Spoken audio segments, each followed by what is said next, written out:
자, 애플리케이션 보안 파트 3입니다.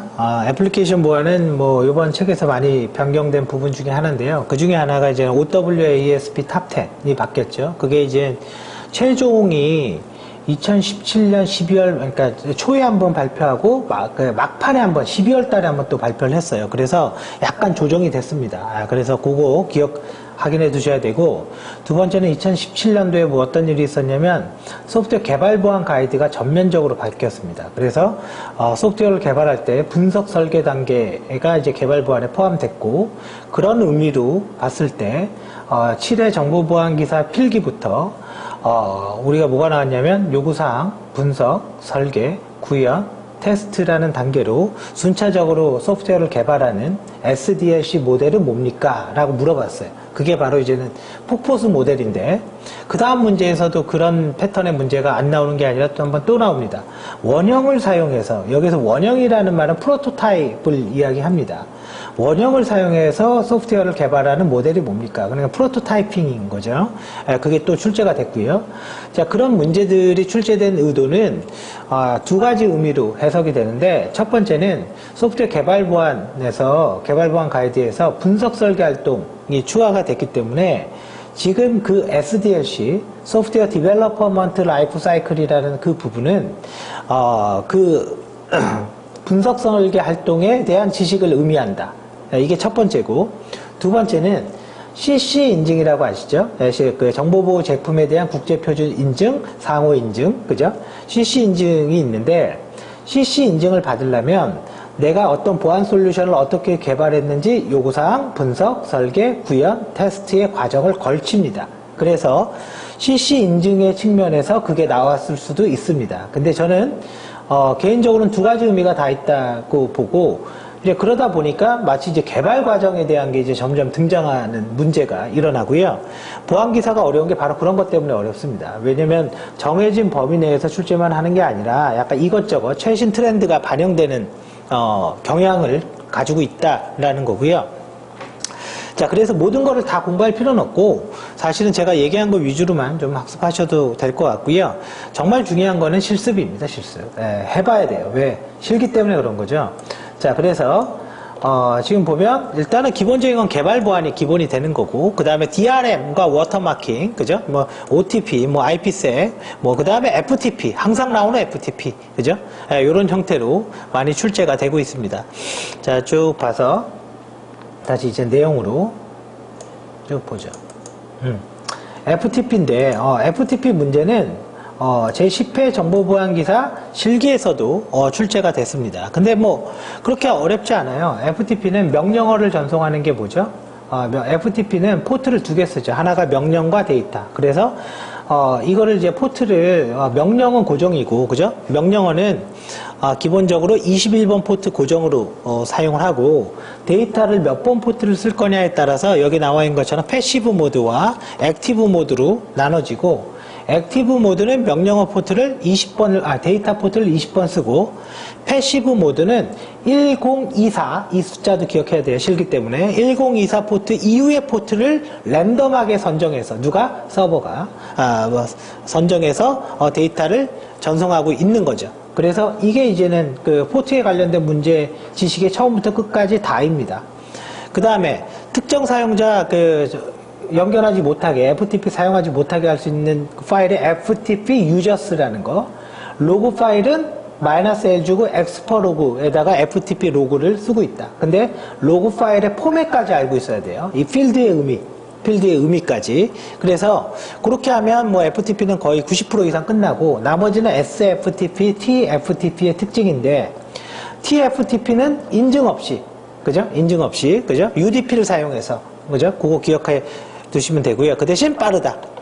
자, 그러면 뭐 이런 식으로 뭐 FTP 서버에 붙어볼 수도 있고요.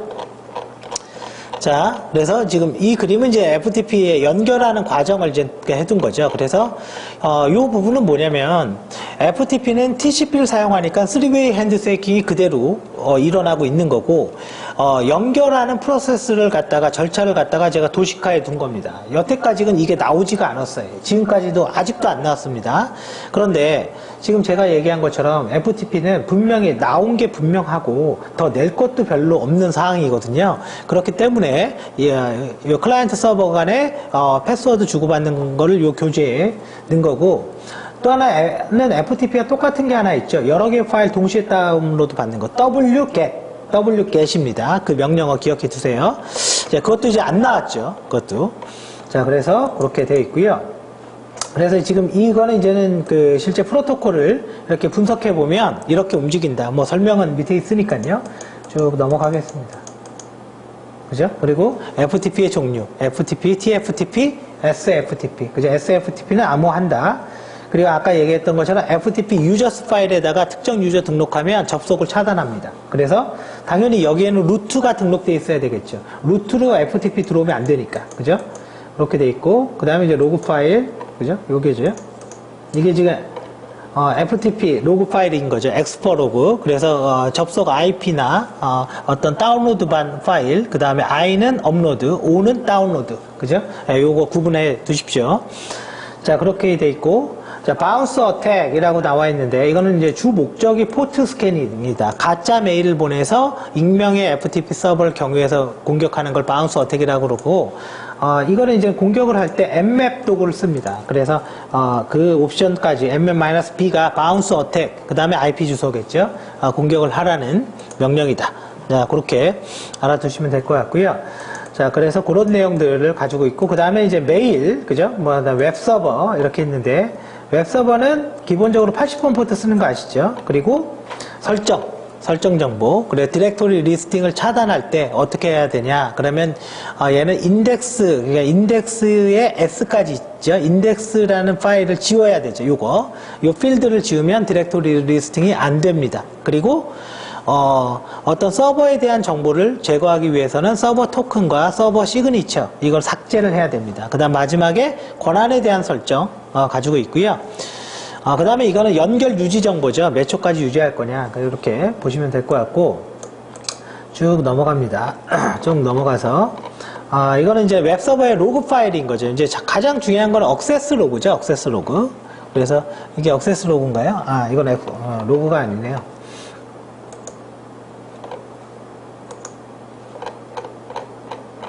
그죠? 이건 설정 파일에 대한 예제인 거고, 실제로 이 그림을 따라서 한번 해보는 게 좋습니다. 이게 이제 왼쪽에 있네요. 오른쪽에 이제 웹페이지를 하나 열어두고 엔터를 탁 쳤더니 이렇게 억세스 로그에 local.dvw에 login.php, 그 다음에 브라우저는 모질라 버전 5.몇이고, 그죠? 그 다음에 뭐 호출에 대한 정보들을 이렇게 기록되어 있습니다. 그래서 억세스 로그의 필드 기억하고 계셔야 됩니다. 암기하셔야 돼요, 사실은. 자, 그런 내용들을 가지고 있고, 이제 웹방화벽은 그냥 방화벽이랑 똑같은데, 뭐, 그 내용이고, DNS는 그냥 넘어가겠습니다. 자, 그리고 어디로 가냐면, 이제, 개발 보안. 좀 이게 좀 두려운 게, 이제 사실은, 이것 때문에 그렇거든요. 바뀐 것 중에 하나가, SDLC, 이건 소프트웨어 디벨로퍼먼트 라이프 사이클입니다. SDLC 단계별 활동을 정의를 했는데, 요구사항 분석 단계에서는 보안 요구사항을 정리해야 된다. 그래서 20개를 목록화해서 해야 되고, 설계 단계에서는 위협원을 도출하고 위협 모델링을 해야 된다. 그리고 구현 단계에서는 이제 이거는 기존과 똑같습니다. 그죠? 47개의 개발 보안 가이드를 준수해야 된다. 그래서 이런 것들은 기억을 해 두시고요. 자, 그래서 이 모델이 된 게 Ck웨어 SDLC, 이것도 아직 출제가 되지 않았습니다. OWASP에서는 CLASP라는 개발 보안 방법론이 있고, MS에서는 MSSDL, 그 다음에 7 터치 포인트, 위협 분석을 하는, 자, 요렇게, 그래서 이제는 요게 이제 개발 보안 가이드에 있는 내용들입니다. 분석 단계에서는 이런 기능을 잡아라. 근데 이걸 다 외울 필요는 없고, 여기에서, 봐보세요. 보안 기능을 봐야 된다. 큰 제목으로 봐보세요. 에라 처리 봐야 된다. 그죠? 세션 통제. 그죠? 요구사항 3번 세션 통제가 제일 중요합니다. 이게. 그러니까 자동 연결 해제나 일정한 시간 안 쓰면 연결 끊어줘야 되잖아요. 그죠? 그리고 또 하나 세션 하이제킹, 세션 갈취 안 되게 보안 기능 제공해야 된다. 그래서 요게 이제 4개인가 있을 거예요. 요구사항 4니까 1, 2, 3, 4 요거 꼭 기억을 해두세요. 언제건 실기에 필기는 뭐 하나 틀려도 그만입니다. 하나 틀려도 되는데 실기 때문에 그렇죠. 네, 그거는 꼭 기억을 해두시고 그 다음에 이제는 개발 보안인 거죠. 그래서 SQL 삽입, 그죠? 가장 많이 나온 게 SQL 인젝션 관련된 거죠. 쭉 넘어가 보겠습니다. SQL 인젝션이 있는데 사실은 인젝션 자체는 굉장히 쉽죠. 자, 뭐 이거는 DB를 알면 쉽고요. 우리가 지금 넘어온 것 중에 하나가 DB 보안이 있죠. 자, 우리가 이제 SQL, Structure Query Language, 절차적 언어라고 하는데, 그걸 우리는 두 개가 있죠. 세 개가 있죠. Data Description Language, 그 다음에 이제 DML, Data Manipulation Language, 그 다음에 DCL, Data Control Language.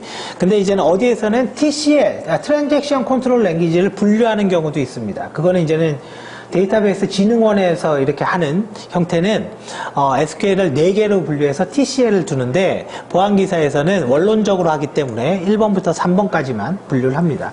그래서 뭐 DDL이라는 거는 뭐예요? Create Table이죠.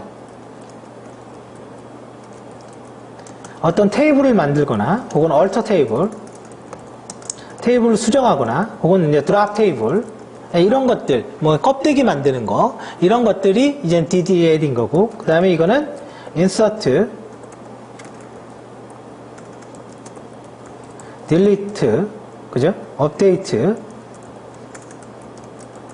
Select에 관련된 거 이거는 Grant, 권한 주는 거 Revoke, 그죠? 이런 것들에 관련된 거 그래서 랭귀지를 나눴는데 그 중에서 SQL 인젝션은 DB에서 조회하려면 어떻게 해야 돼요?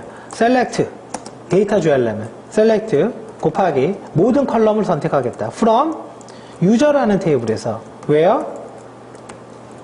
id가 a인 놈을 이렇게 해야지 DB에서 읽을 수 있거든요. 이거를 이제 프로그램으로 만들어 보겠습니다. 사실 SQL에서 어떤 문자열에다가 값을 넣으면 동적 SQL이라고 부르는데 이제 이렇게 넣는다 이거죠. 여기서부터 여기까지 넣습니다. 이제 체크하는 걸 가만히 잘 봐보세요. 여기까지 문자열을 넣고 나는 지금 A라는 단어를 붙이는 거잖아요. 그죠?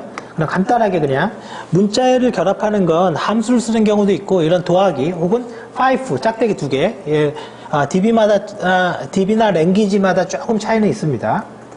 그리고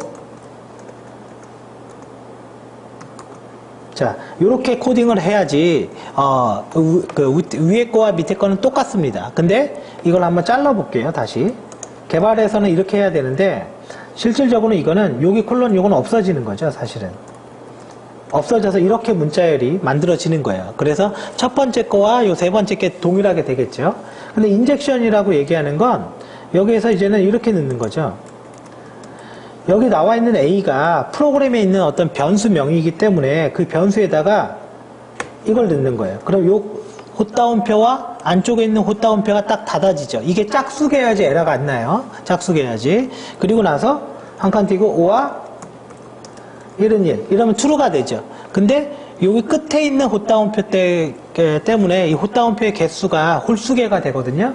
그래서 문자열로 오라클 같은 경우에 이렇게 짝대기 2개.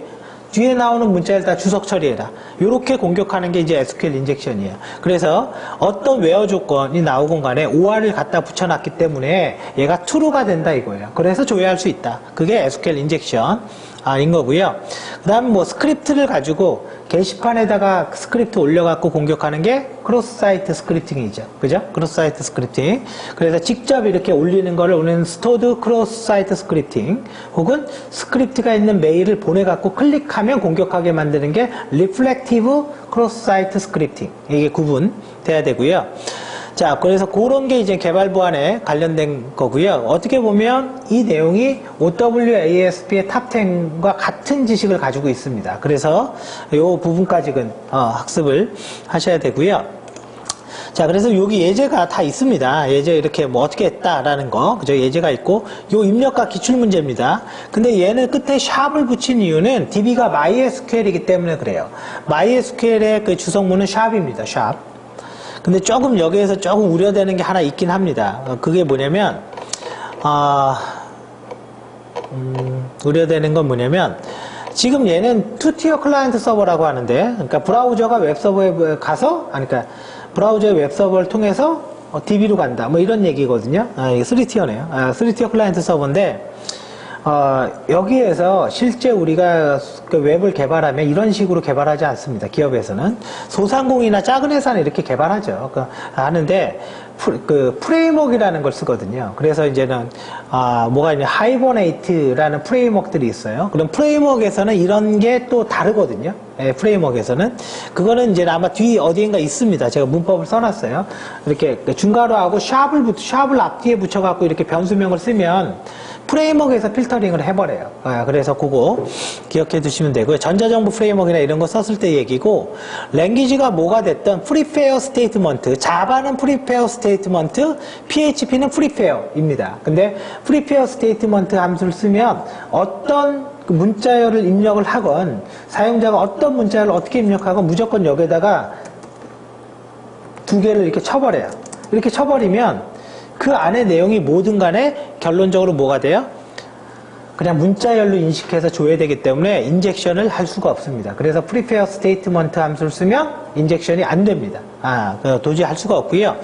자, 그래서 우리가 이런 것들, 사실은 이거는 예제로 이렇게 했는데, 실질적으로는 이렇게 뭐 콜론하고 뭐 ID, 변수명이죠. 이런 거를 우리는 바인드 변수라고 합니다. 바인드 변수. 바인드 변수 전체를 문자열로 처리한다. prepare statement. 바인드 변수를 매핑한다. set string, set date, set int. 그죠? 요게 다 나와 있습니다. 요게 나와 있으니까요. 그거는 매핑하시면 되고, 블라인드는 이제 true와 false로 보는 건데, 요게 한번 봐보세요. 저렇게 볼 수도 있고, 이런 SQL을 한번 봐보세요. 블라인드까지만 제가 보여드릴게요. 유저 이렇게 했어요. 근데 내가 이제는 where 이렇게 쓰잖아요. 나 이 조건을 읽어줘 이런 건데 여기에다가 select 이렇게 쓸 수 있습니다. 그래서 dbname from v database 뒤에 s가 붙나 안 붙나인지 정확하게 모르겠는데 안 붙을 것 같은데요. 자, 이렇게 넣고 equal source 이렇게 넣고 서브 스트링을 여기에 넣어야죠. SVB, STR, 그죠? 서브 스트링.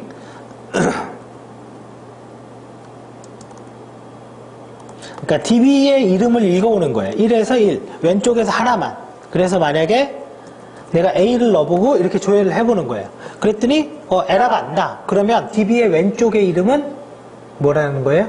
A라는 거죠. 이렇게 죽도록 넣어보는 거예요. 자릿수가 몇 자리인지도 몰라요. 길이가. 그래서 이렇게 true false로 공격하는 거를 우리는 뭐라 그러냐면 blind SQL injection이라고 이야기를 합니다.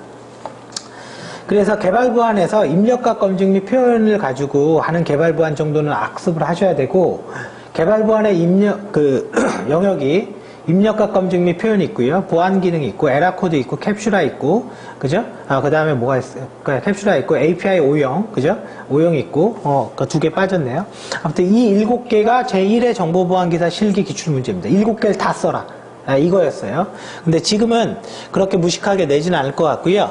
여기, 블라인드 SQL 인젝션도 제4회 때 기출문제고요. 실기. 그죠? 마찬가지입니다. 이것도 필기실기 다 나왔어요. 필기실기 다. 지금까지 얘기한 거는 필기실기 다 나왔다고 보시면 되고, 굉장히 중요한 영역이다. 그래서 여기까지 여러분들이 좀 전체 교재를 보고 실습하면서 학습을 하시면 될 것 같습니다. 네, 여기까지 해서 애플리케이션 보안은 일단 정리를 하겠습니다. 그리고 뒤에다가 OWASP나 그 버퍼 오버플로우, 그죠? 그것도 많이 나오죠. OWASP 탑10을 2013년도와 2017년도를 기준으로 이렇게 비교를 했는데, 요 놈이 좀 안타까운 건 책을 쓴 다음에, 책이 이제 원고가 11월 달에 나왔죠. 근데 2017년 12월 말에 최종 확정이 조금 바뀌었어요. 그래서 요거는 좀 다시 한번 확인을 해 보실 필요가 있습니다. 요 내용은. 자, 그리고 근데 큰 틀은 다 맞습니다. 어차피 이 리스트를 10개를 다 써라 이렇게 내는 건 아니니까요. 그렇게 학습을 하시면 될 것 같습니다. 그리고 이거는 사실은 애플리케이션 보안은 아닌데, 취약점 분석 및 평가에 대한 고시, 요거 하나 있죠. 6개월마다 한 번씩, 그죠? 6개월 이내 취약점 분석 및 평가를 해야 된다. 그죠? 못하면, 인증을 받으라. 그래서 공공기관 같은 경우에 매년 취약점 검사를 외부 업체를 통해서 현재 받고 있습니다. 그래서 그거까지 같이 기억을 해 두세요. 자, 여기까지 하겠습니다.